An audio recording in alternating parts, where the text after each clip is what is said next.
지난주까지 우리는 사도신경 중에서 성부 하나님과 성자 예수님에 대한 고백을 집중적으로 살펴봤습니다. 오늘은 성부, 성자, 성령 삼위일체 하나님 중에서 이 삼위 되시는 성령 하나님에 대한 고백을 살펴보려고 합니다. 오늘날 이 한국교회에는 이 성령님에 대한 잘못된 가르침들이 난무하고 있습니다. 그래서 이 성령님에 대해서 교인들이 너무나 잘못 알고 있어요. 이 성령님에 대한 곡해가 교회를 타락시키고 교회를 거의 무너뜨릴 정도 그런 지경에 이르는 겁니다. 그래서 이 성령님에 대한 이해를 어떻게 하고 있느냐에 따라서 그 사람의 신앙의 성격이 결정될 정도로 그렇게 중요한 것이에요.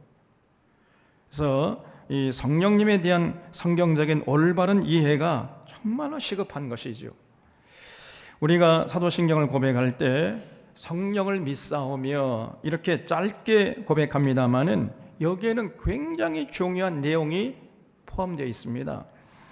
우리가 성령을 믿사오며 이렇게 고백할 때는 성령님이 과연 어떤 분이신지, 성령님의 사역이 무엇인지, 그리고 성령님이 왜 마가의 다락방에 오셨는지, 또 성령님을 따라 사는 사람들이 과연 어떤 열매를 맺게 되는지, 이런 것들에 대해서 바로 알고 있어야 돼요. 우리가 성령을 믿사오며 고백할 때는 이런 이 주제들, 이 네 가지 주제들에 대해서 다 알고 있다는 것을 의미하는 것입니다. 그래서 성령님이 어떤 분이신지 모르고, 또 성령님의 사역은 무엇인지도 모르고, 성령님의 마가의 다락방에 오셨는지 잘 모르고, 성령님을 따라 사는 사람들이 맺을 열매가 뭔지 모르면서 성령을 믿사오며 이렇게 고백한다는 것은 이거는 주문에 불과한 거예요. 이 신앙 고백이 아닙니다. 그래서 우리가 내가 성령을 믿습니다 라고 고백할 때는 네 가지 이 주제에 대해서 잘 알고 있어야 돼요. 고백할 때마다 성령님이 어떤 분이시고 어떤 사역을 하셨고 왜 마가의 다락방에서 오셔야만 했고, 그리고 그 성령의 인도하심을 받는 사람들의 삶은 과연 어떠한 것이고, 이거를 정확하게 알면서 고백할 수 있어야 됩니다. 그래야 우리의 이 신앙 고백이 우리에게 유익한 것이에요. 자, 그럼 먼저 성령님이 과연 어떤 분이신지에 대해서 살펴보겠습니다. 우리가 반드시 먼저 기억해야 할 것은 성령 하나님은 성부 여호와 하나님과 성자 예수님과 동등한 하나님이시라는 사실입니다. 어떤 분들은 여호와 하나님만이 하나님이시고 성자 예수님은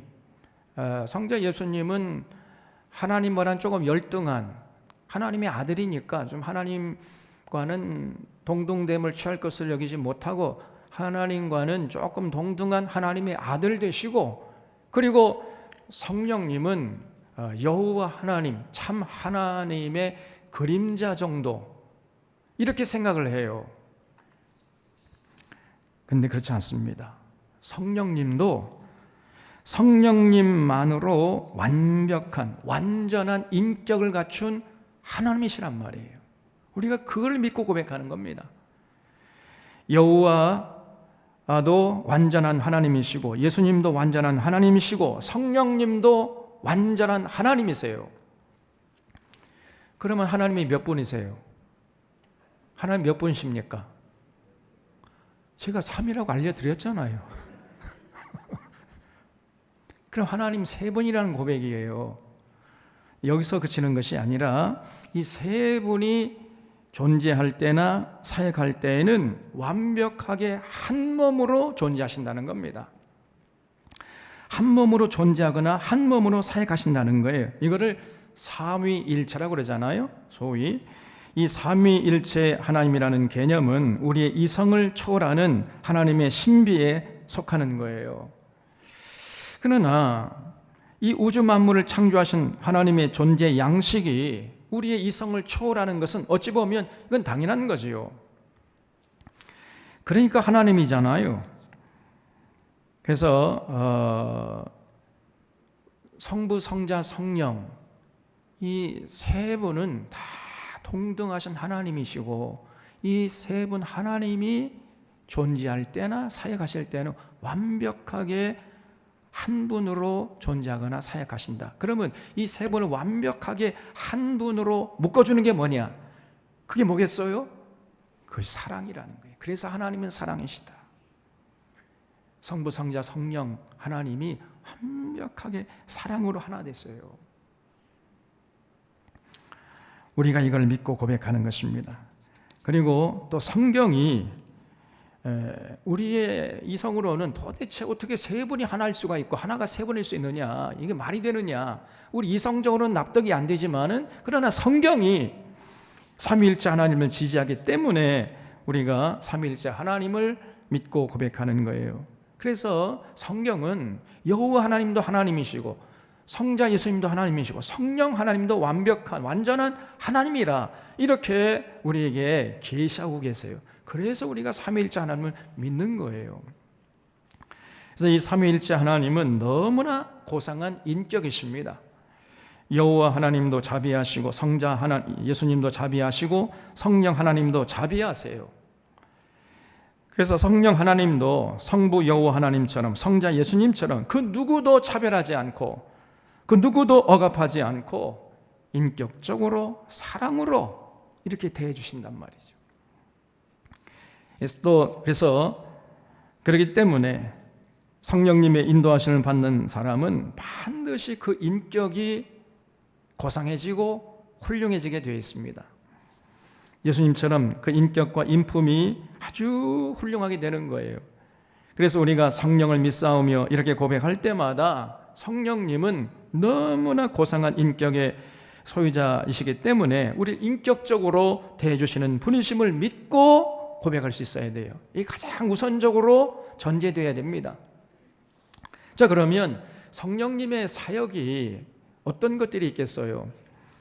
성령님은 원래 태초부터 계시면서 성부 하나님과 성자 예수님과 함께 천지창조에 동참하셨습니다.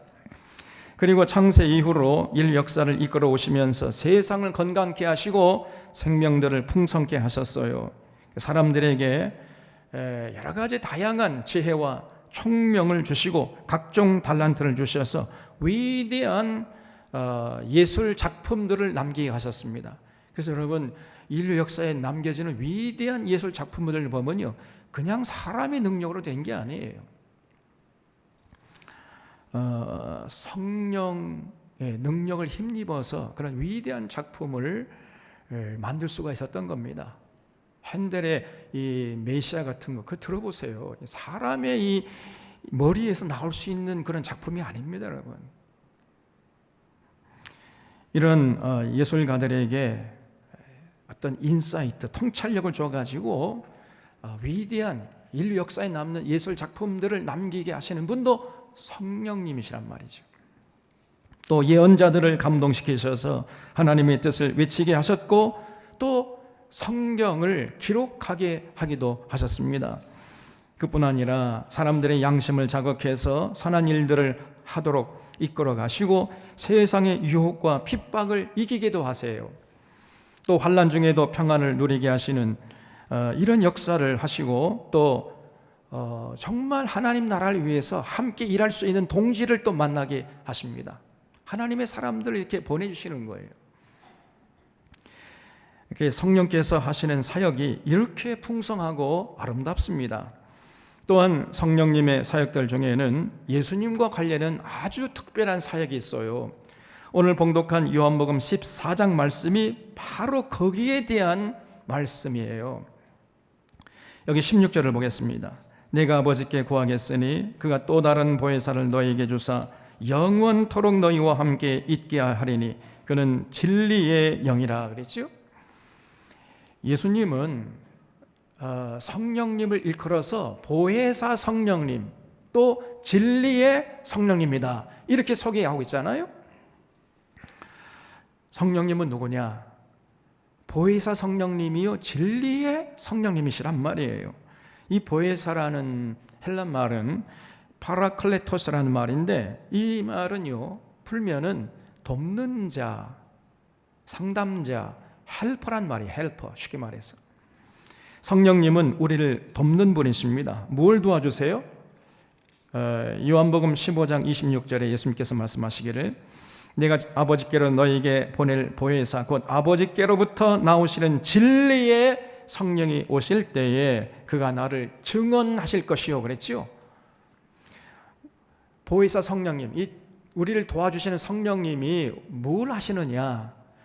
예수님을 사랑하게 하고 예수님의 말씀을 사모하게 하고 예수님의 말씀을 들을 때 진리를 깨닫게 하고 진리로 무장해서 진리 따라 살게 하신다는 거예요. 그래서 성령님이 진리의 성령입니다. 이렇게 예수님께서 소개하셨던 것입니다. 그래서 성령님이 오시면요, 예수님이 누구신지 그 예수님을 우리에게 증언해 주신다는 거예요.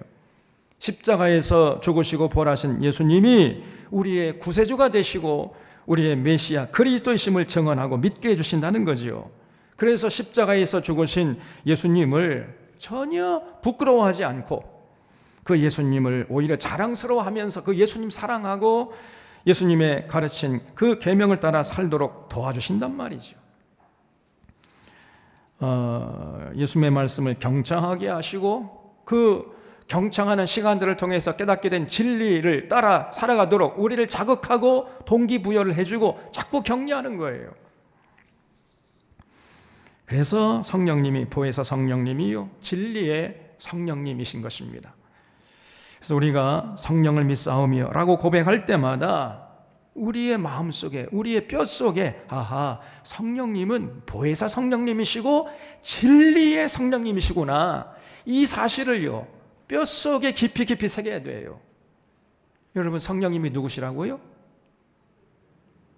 보혜사 성령님, 그리고 진리의 성령이란 말이에요. 진리의. 이거를 잊지 마셔야 됩니다. 오늘날 이 한국교회 성령 집회 한다는 가보면요 진리의 성령님이 아니에요. 그거는. 그러니까 여러분 마음속에 성령님은 진리의 성령님이구나, 이게 뼛속에 새겨 있으면은요 오늘 한국교회 이 잘못된 가르침에 대해서 얼마든지 우리가 예방할 수 있어요. 한마디만 들으면 아, 저건 잘못된 거구나, 금방 할 수 있습니다. 그런데 우리 마음속에 성령님이 진리의 성령이라는 사실이 각인되어 있지 않기 때문에 조금 이상한 얘기 들으면 혹해가지고 따라가 버려요. 성령님이 하늘에서 뭐 금가루 뿌려준다면 거기에 그냥 그러고 따라간다니까. 성령님이 누구시라고요? 보혜사 성령님이요 진리의 성령님이라고 예수님이 가르쳐 주셨잖아요. 진리의 성령님이시라는 것을 잊지 마셔야 됩니다. 이거를 정말 여러분이 꼭 기억하셔야 돼요. 이거는 아무리 강조해도 지나치지 않습니다. 아, 성령님은 진리의 성령. 내가 성령을 믿사오며 고백할 때마다 그렇지, 성령님은 진리야, 성령님이시지, 이렇게 다시금 되새김질을 하면서 고백할 수 있어야 돼요. 여러분, 27절에 그는 진리의 영이라 세상은 능히 그를 받지 못하나니 이는 그를 보지도 못하고 알지도 못함이라 그랬어요. 세상은요 성령님을 알 턱이 없습니다. 보지도 못하고 알지도 못해요. 그러니까 세상 사람들이 예수님 주목하겠어요? 예수님 사랑하겠어요? 예수님 말씀 경청하겠어요? 예수님 말씀을 통해 진리를 깨달을 수 있겠어요? 전혀 없습니다. 그렇기 때문에 결국은 예수님 사랑하지 못하고 진리 깨닫지 못하고 그저 자기 속에는 옳은 대로 세상 것들에 휩쓸려 살다가 그 인생 끝나는 거지요. 그리고 교회 안에서도 마찬가지예요. 전혀 성령 받지 못한 사람들도 있어요. 그렇기 때문에 예수님 사랑하지 않아요. 그 사람들이 그저 그냥 잘 된다 복 준다 그러면 아멘 할렐루야 따라가 버려요. 그런 사람은 성령의 그 인격 속에 성령님이 내주하고 계시지 않는 것입니다. 성령님이 내주하신 사람이라면 반드시 예수님 사랑하고 예수님을 주목해요. 그 예수님의 가르침을 경청하려고 하고 그 예수님의 가르침을 통해서 진리를 깨달으려고 하고 진리 따라 살아가려고 의리를 쓰게 되어 있는 것입니다. 왜냐하면 성령님이 진리의 성령님이시니까. 17절 하반절에 그러나 너희는 그를 아나니 그는 너희와 함께 거하시며 또 너희 속에 계시겠습니다 그랬죠. 진리의 성령님을 아는 사람들은 이 땅에 사는 동안 예수님의 제자로 살아가려고 한다는 거죠. 예수님의 십자가를 절대로 부끄러워하지 않고 예수님 사랑하고 예수님의 계명을 따라 살게 되는 것입니다. 18절에 내가 너희를 고아와 같이 버려두지 아니하고 너희에게로 오리라. 조금 있으면 세상은 다시 나를 보지 못할 것이로되 너희는 나를 보리니 이는 내가 살아있고 너희도 살아있겠음이라 그랬어요.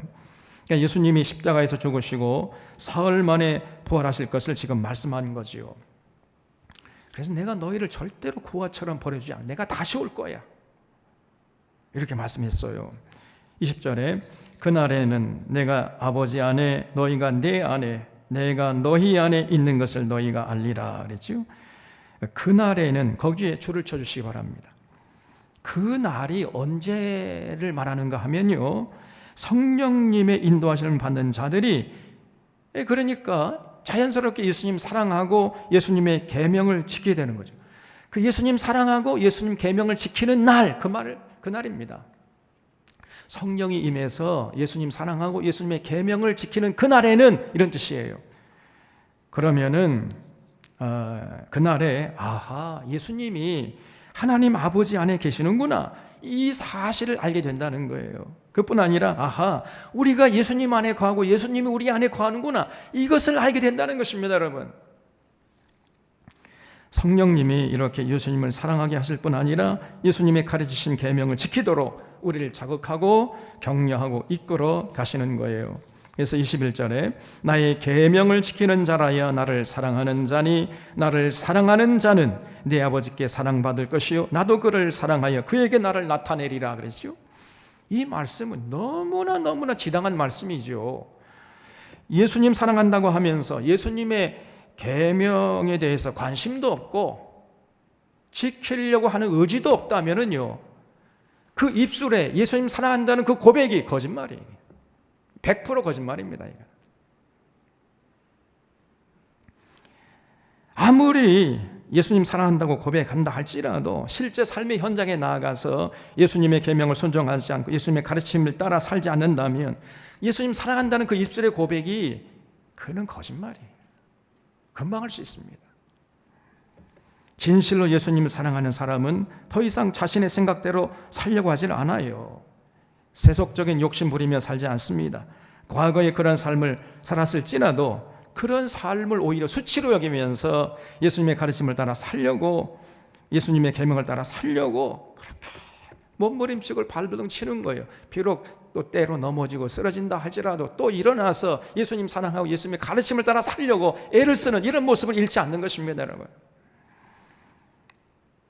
그런데 사실 여러분 어떻습니까? 현실적으로 우리의 삶의 현장에서 예수님의 계명을 지킨다는 것은 쉬운 일이 아니에요. 실로 어려운 일입니다. 과거 구약의 율법을 지키는 것도 쉽지 않은 일인데 예수님의 계명은요, 구약의 율법보다 훨씬 더 수준이 높은 거거든요. 예수님께서 내가 율법을 폐하러 온 줄로 생각하지 말라 그랬죠? 내가 율법을 폐하러 온 줄로 생각하지 말라 할 때 그 율법은 모세 율법을 말하죠. 예수님의 모세 율법, 그 구약 성경에서 전하는 그 구약 성경의 율법을 폐지하려고 오신 분이 아니라는 거예요. 오히려 내가 율법을 폐하러 온 것이 아니라 율법을 완성하러 왔노라 그랬잖아요. 그 구약 성경에서 제시하는 그 율법을 폐기하려고 온 게 아니라 오히려 훨씬 더 업그레이드, 업데이트 시켜서 완성하러 왔다, 이렇게 했으면 분명히 밝혀주셨습니다. 그래서요, 그 예수님께서 완성시킨 율법은 그 과거의 구약의 율법보다 수준이 100배, 1000배, 10,000배 더 높아요. 우리가 구약의 율법 지키는 것도 힘든데 어떻게 그 완성된 율법을 지킬 수가 있겠습니까? 우리 개인적인 힘으로는요 절대 지킬 수 없거든요.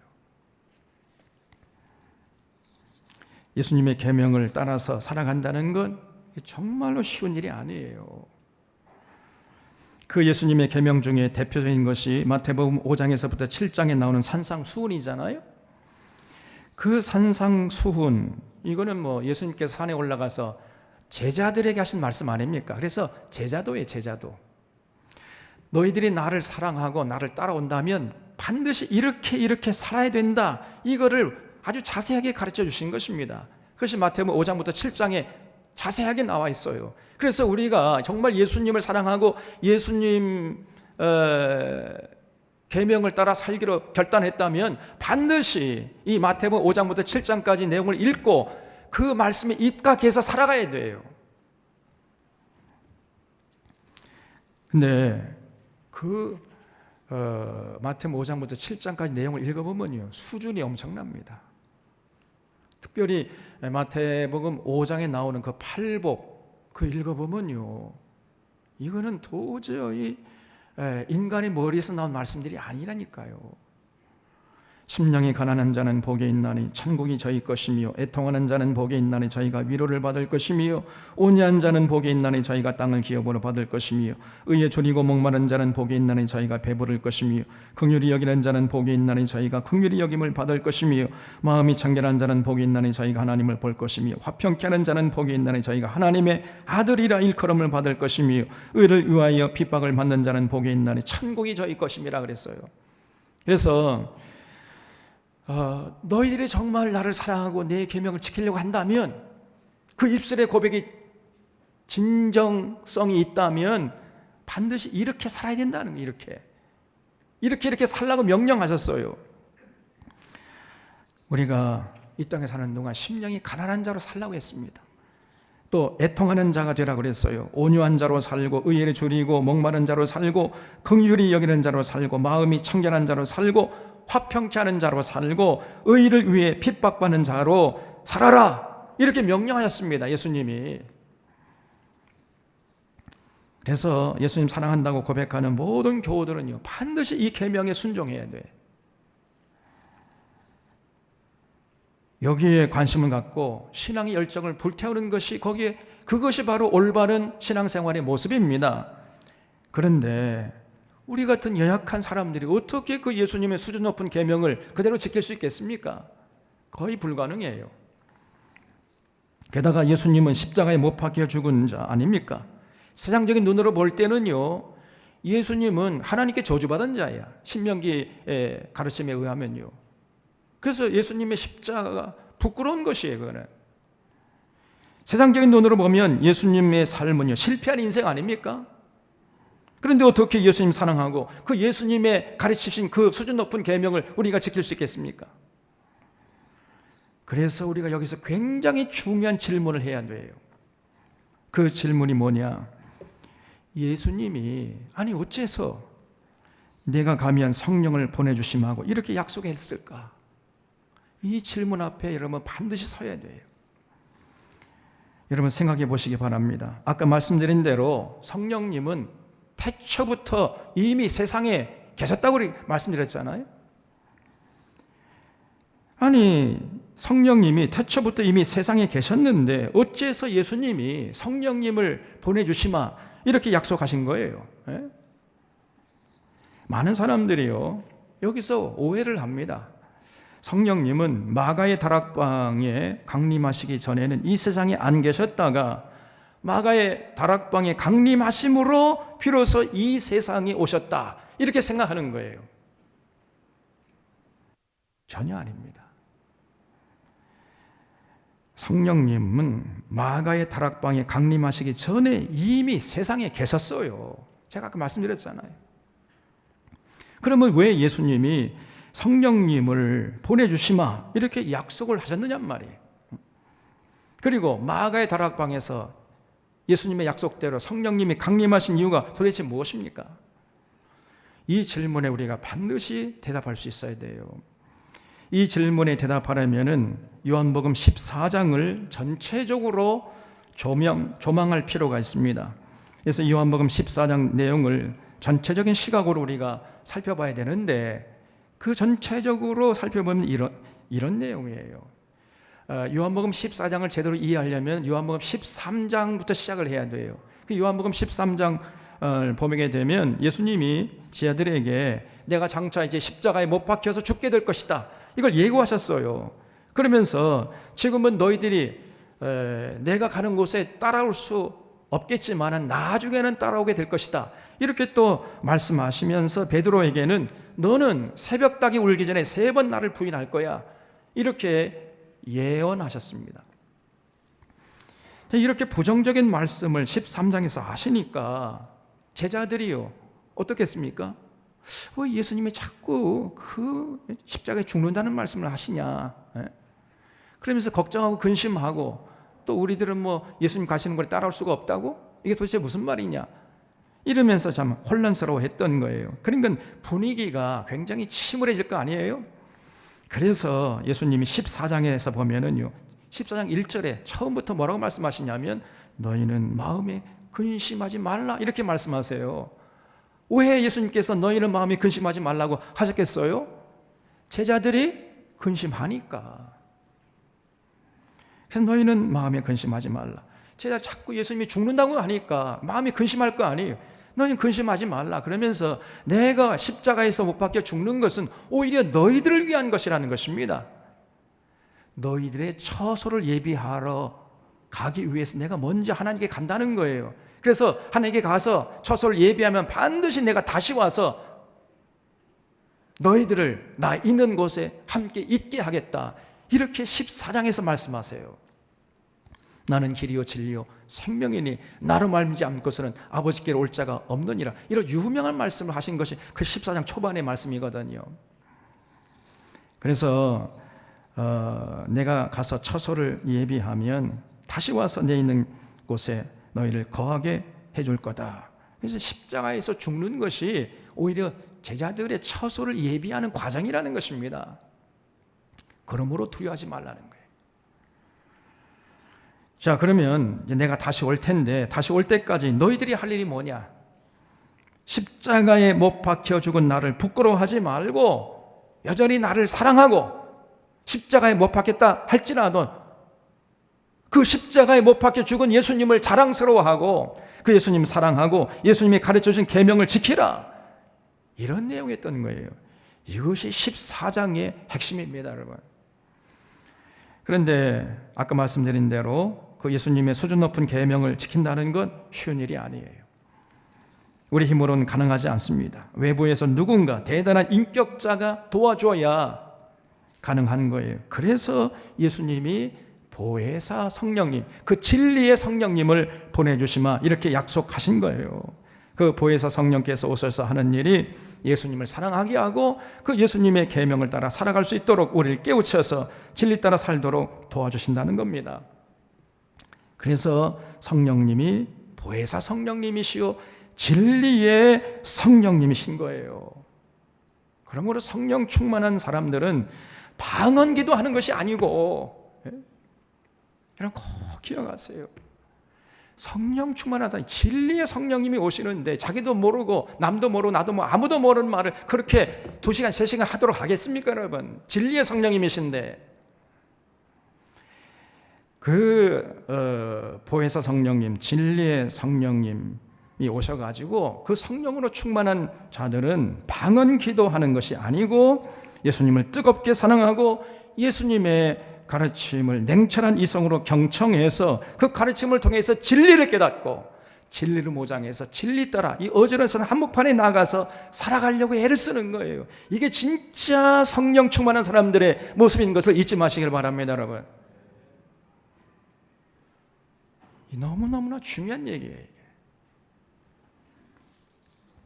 그래서 26절을 보면은 예수님이 성령님의 사역에 대해서 더 자세하게 말씀하셨어요. 보혜사 곧 아버지께서 내 이름으로 보내실 성령, 그가 너에게 어떻게 하신다고요? 모든 것을 가르치고 내가 너에게 말한 모든 것을 생각나게 하리라 그랬잖아요. 성령이 오시면 다른 거 하는 게 아니고 예수님을 주목하게 하고 예수님 사랑하게 하고 예수님께서 우리에게 가르쳐주신 모든 것을 가르쳐주시고 모든 것을 생각나게 해서 진리 따라 살아가도록 이끌어 가신다는 거예요. 이렇게 너무나 명확하게 예수님께서 말씀해 주셨지 않습니까? 또 요한복음 16장 13절을 보면은요, 그러나 진리의 성령이 오시면 그가 너희를 모든 진리 가운데 인도하시리니, 그랬어요. 진리의 성령께서 오시면은 너희를 모든 진리 가운데, 진리의 부분적인 거, 미흡하게 부족하게 파편적으로 전해주는 게 아니라 진리의 총합, 진리의 전체, 이거를 우리에게 전해줘가지고 진리 가운데 인도하시리니 그가 스스로 말하지 않고 오직 들은 것을 말하며 장래일을 너에게 알리시리라 그랬어요. 그래서 여러분, 성령님이 오셔서 하는 일은 분명합니다. 재론의 여지가 없어요.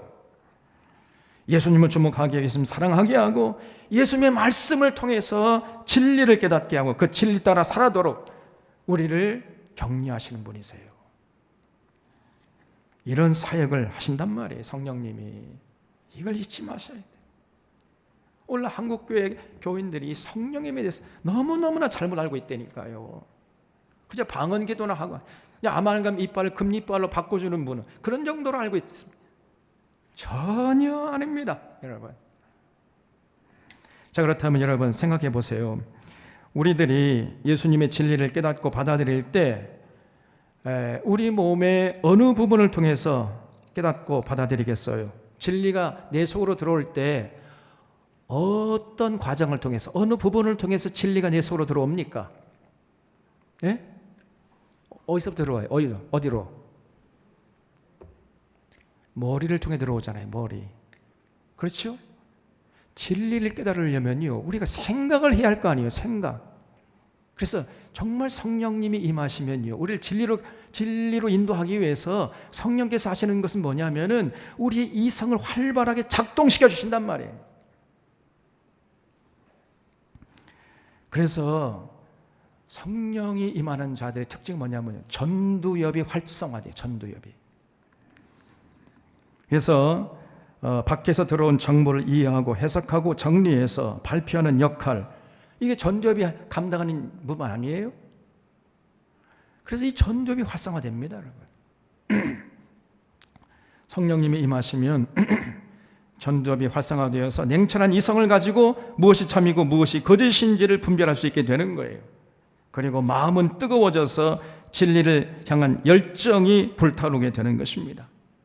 이것이 진실로 성령님의 인도하심을 따라 사는 성도들의 모습이에요.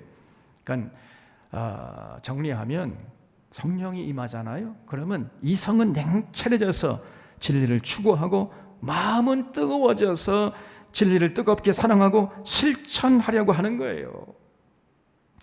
이렇게 성령이 임하시면 냉철한 이성과 뜨거운 감성을 가지고 예수님 사랑하고 예수님 말씀을 경청해서 진리로 무장해가 진리 따라 살려고 하는 거예요. 이렇게 여러분 진리 따라 살게 되면 그 진리가 우리에게 해주는 게 뭐겠습니까? 진리가 우리에게 두 가지 중요한 일을 해줘요. 먼저 진리는 우리를 자유케 합니다. 예수님 말씀하시기를 너희가 내 말에 거하면 참 내 제자가 되고 진리를 알지니 진리가 너희를 자유케 하리라 그랬어요. 진리가 우리를 어떻게 한다고요? 자유케 하는 겁니다. 자유케.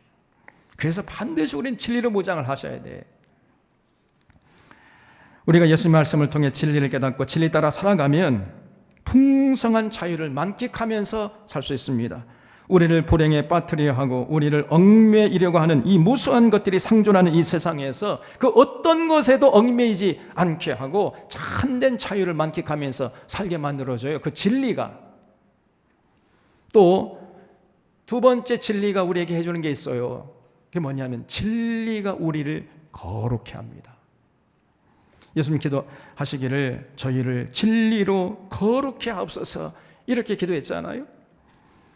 진리로 무장하잖아요. 그러면 거짓과 술수와 폭력이 난무한 이 세상일지라도 그 세상 한복판에 나가서 거기서 거룩하게 살아갈 수 있어요. 거룩의 핵심적인 개념이 뭐라고 그랬죠? 구별이라고 그랬잖아요. 구별.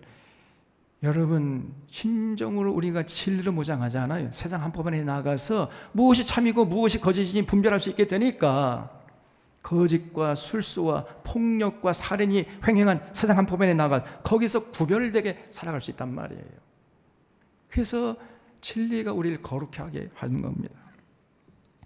이렇듯이 진리가 우리를 자유케 하고 진리가 우리를 거룩케 하는 거예요.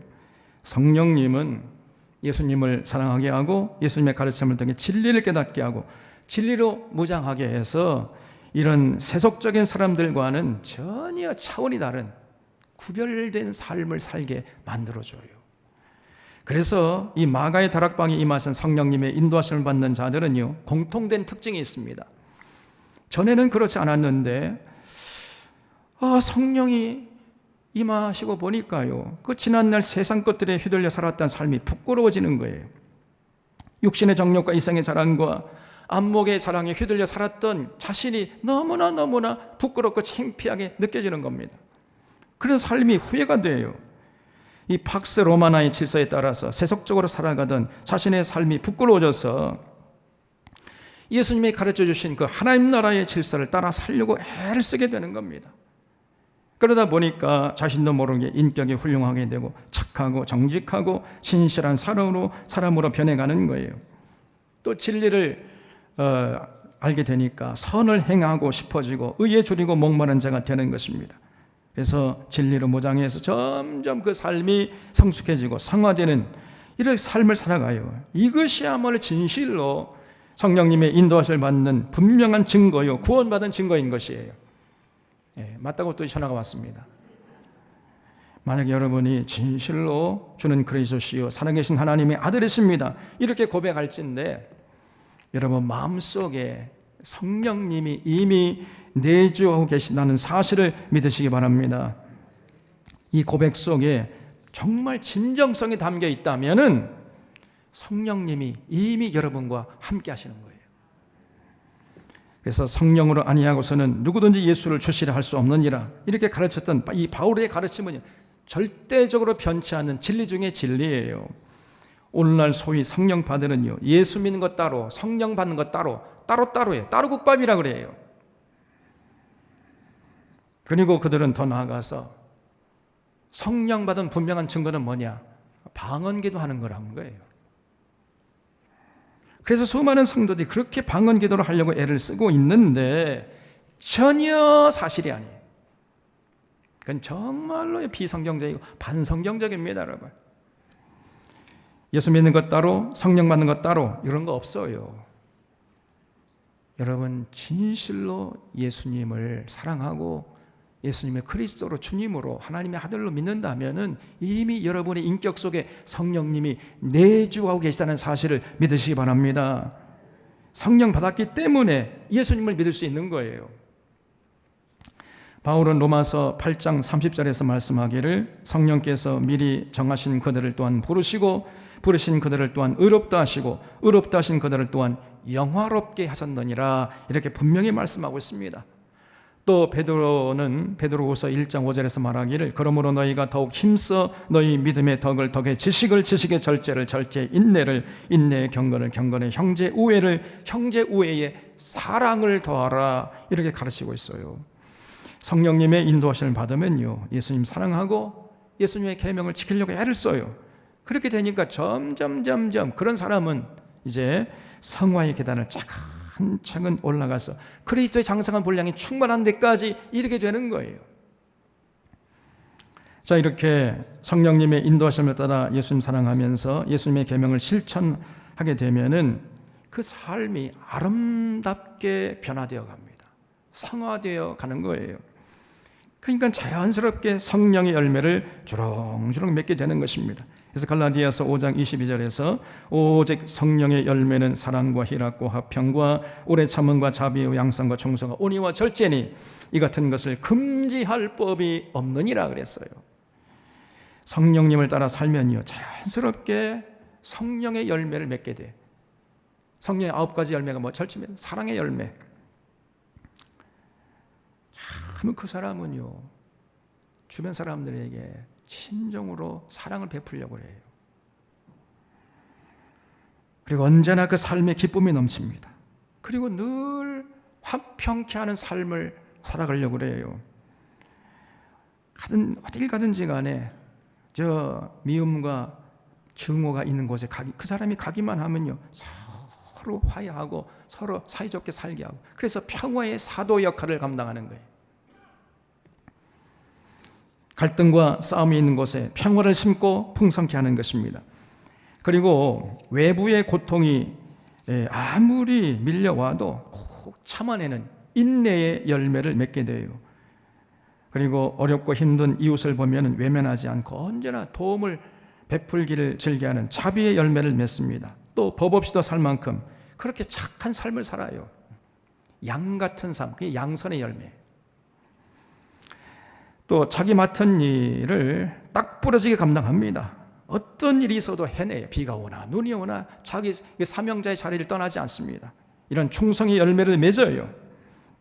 그리고 어렵고 힘들어도 남을 원망할 줄도 모르고 불평할 줄도 모르고 낙심하지도 않고 절망하지 않고 그 어려움을 이겨내버려 그냥 온몸으로 타고 넘어버립니다.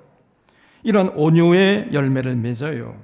그리고 스스로 자기를 엄격하게 통제하면서 절제하는 삶을 살아가요. 절제가 셀프 컨트롤이잖아요. 성령님의 인도하심을 따라 살면은 이렇게 자연스러운 성령의 열매를 주렁주렁 맺게 되는 것입니다. 그래서 진실로 성령 충만한 사람은요, 이 거짓 선지자들이 아무리 굉장한 이적과 표적을 행하면서 유혹한다 할지라도 절대로 거기에 휘둘리지 않습니다. 냉철한 이성을 가지고 사리 분별을 하고 무엇이 참인지 거짓인지 분별하는 과정을 통해서 진리를 깨닫고 진리 따라 살아가는 거예요. 절대로 이 팍스 로마나의 질서에 순응하거나 안주하지 않고 팍스 로마나의 앞잡이로 살지 않고 하나님 나라의 질서에 순응하면서 하나님 나라의 백성으로서 자긍심을 가지고 살아가는 것입니다. 그래서 예수님이 내가 가면 보혜사 성령님을, 그 진리의 성령님을 보내줄 테니까 그 진리의 성령님의 도우심을 받아가면서 내가 다시 올 때까지 나를 사랑하고 나의 계명을 지켜라, 이렇게 명령하시는 거예요. 이게 요한복음 14장의 핵심적인 메시지란 말이에요. 그 예수님 약속대로 예수님 부활을 하고 승천하신 후에 성령님이 오순절 마가의 다락방에 오셨던 것입니다. 그리고 성령 충만했던 당시 제자들이 용기를 얻어가지고 십자가에 못 박혀 죽으신 예수님을 전혀 부끄러워하지 않고 오히려 자랑스러워하면서 뜨겁게 예수님 사랑하고 예수님의 계명을 지켰던 거예요. 이것이 실체적인 진실입니다.